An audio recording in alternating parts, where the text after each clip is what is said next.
بسم الله الرحمن الرحيم. سأل سائل بعذاب واقع للكافرين ليس له دافع من الله ذي المعارج تعرج الملائكة والروح إليه في يوم كان مقداره 50,000 سنة فاصبر صبرا جميلا إنهم يرونه بعيدا ونراه قريبا يوم تكون السماء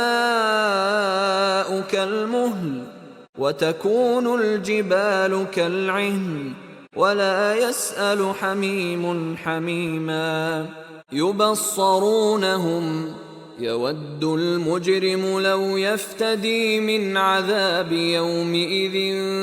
ببنيه وصاحبته وأخيه وفصيلته التي تؤويه ومن في الأرض جميعا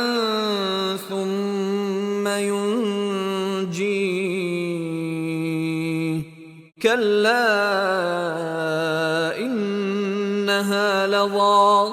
نزاعة للشوى تدعو من أدبر وتولى وجمع فأوعى إن الإنسان خلق هلوعا إذا مسه الشر جزوعا وإذا مسه الخير منوعا إلا المصلين الذين هم على صلاتهم دائمون والذين في أموالهم حق معلوم للسائل والمحروم